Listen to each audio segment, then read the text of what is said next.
नमस्कार, देश नहीं झुकने देंगे में बहुत बहुत स्वागत आप सभी का। मैं हूं आपके साथ अमन चोपड़ा। आंकड़े आ चुके हैं स्क्रीन पर इस वक्त। आपके आंकड़े आ चुके हैं एग्जिट पोल के हिसाब से।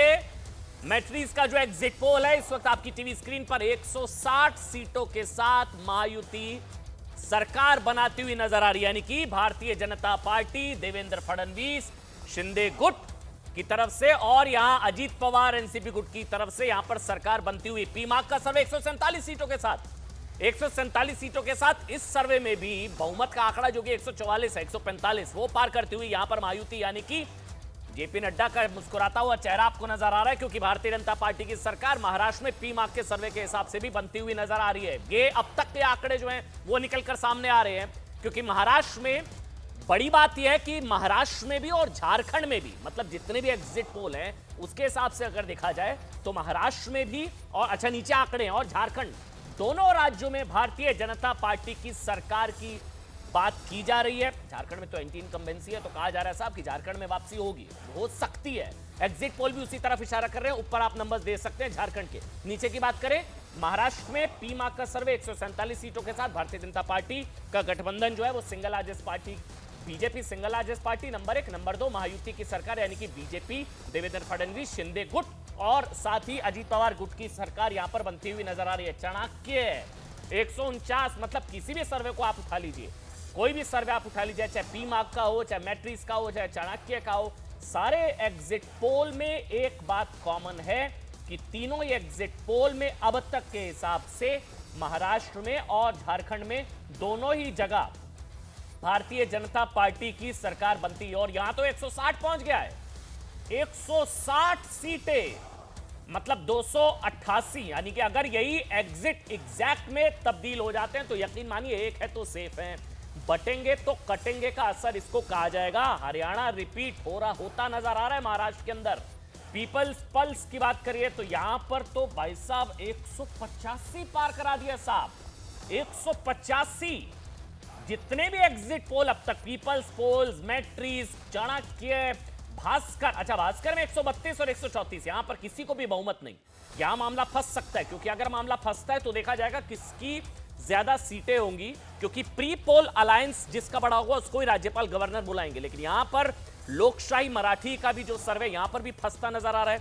किसी को भी, मतलब ये खंडित जनादेश की तरफ क्या महाराष्ट्र विधानसभा बढ़ेगी, इसको बहुत ध्यान से समझिए। अगर फ्रैक्चर्ड मैंडेट होता है, अगर खंडित जनादेश होता है, आंकड़ों पर नजर रखिए, अगर होता है तो फिर प्री पोल अलायंस जो सबसे बड़ा होगा उसको बुलाया जाएगा, या सिंगल लार्जेस्ट पार्टी कौन होती है उस पर भी सबकी नजर होगी, क्योंकि फिर जो सिंगल लार्जेस्ट पार्टी होगी, क्योंकि चुनाव के बाद तोड़फोड़ से लेकर क्या होगा क्या नहीं होगा इसका अंदाजा लगाना मुश्किल नहीं। लेकिन महायुति 145 सीटों के साथ महाराष्ट्र में सरकार, ज्यादातर सर्वे महाराष्ट्र में भारतीय जनता पार्टी की सरकार बनाते हुए नजर आ रहे हैं। भारतीय जनता पार्टी शिंदे गुट और अजीत पवार की एनसीपी गुट की सरकार महाराष्ट्र में, महापोल मैट्रिक्स। लेकिन विवाद आप जानते हैं, झारखंड और महाराष्ट्र में सरकार बीजेपी की, लेकिन जो 9 सीटों का उपचुनाव उत्तर प्रदेश में हुआ है उसमें भी सबसे ज्यादा विवाद यह कि 7 पर बीजेपी यानी कि एनडीए और 2 पे इंडिया अलायंस की जो है जीत एग्जिट पोल के हिसाब से मिलती नजर आ रही है। लेकिन सबसे ज्यादा विवाद यूपी उपचुनाव को लेकर होता नजर आ रहा है, जिसको लेकर अखिलेश यादव ने बड़े आरोप लगा दिए हैं कि पुलिस वालों ने रिवॉल्वर दिखाई वोटर्स को धमकाया। वो देखिए अब आप।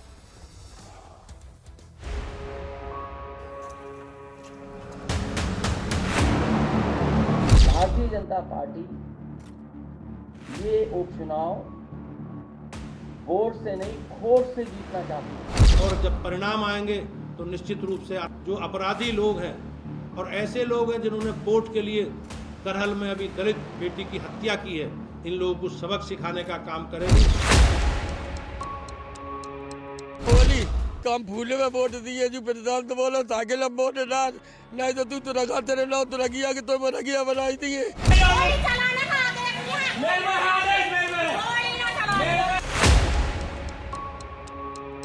वापस भेजने का राइट नहीं है आपको। अरे हमारा राइट नहीं आई तो चेक करना है, बूथ पर चेक नहीं होगा, चेक करना है। वहाँ जो उपचुनाव हो रहे हैं वहाँ पे पूरा शासन प्रशासन एक भारतीय जनता पार्टी के एजेंट्स की तरह काम कर रहा है। इतना टाइम होगा जाने ही नहीं दे रहे हैं। क्या कह रहे हैं किस तरीके से? अभी जाना नहीं है, अभी जो है टाइम नहीं हुआ है।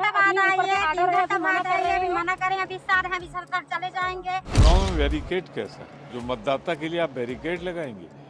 खास तौर से जो परंपरागत मतदाता थे इंडिया गठबंधन के, उनको वोट नहीं डालने दिया जा रहा है। वालों ने बाहर निकाल दिया, सब कह दिया 10 बजे के बाद आना वोट डालना है। मतदान तो नाम खत्म ही हो गया बिल्कुल। मतदान किसी तरह कोई मतदान नहीं होने दे रहे। ये चेक पोस्ट नहीं बनेगा। समाजवादी पार्टी केवल हार के मुंह को छुपाने के लिए इस प्रकार की अनर्गल बातें कर रही है।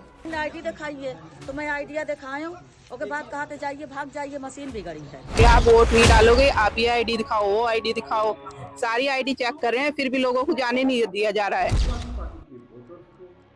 उनको आईडी के नाम पे उनको रोका जा रहा है, उनको चेक किया जा रहा है और हर बूथ के पास बैरिकेडिंग कर दी। आप लोग का वोट नहीं पड़ा, डालने नहीं दे रही पुलिस। दे रहे हैं कहीं पे जो पहले प्रतिबंधी थी। जी जी, ये सब लोग वोट डालने के लिए जा रहे हैं, किसी का वोट नहीं डालने दे रहे ये लोग, किसी का वोट नहीं डालने दे रहे। सामने बस्ता हमने लगा रखा था 400 मीटर दूरी पे।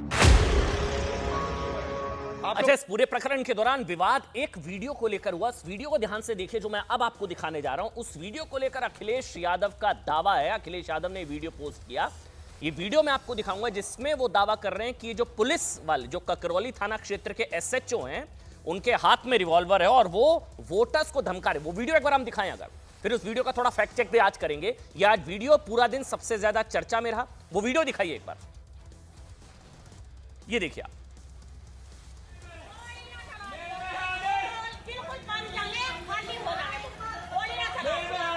यही तो मारने के हैं आदेश, यही तो मारने का आदेश है, यही तो मारने का आदेश है। चलो चलो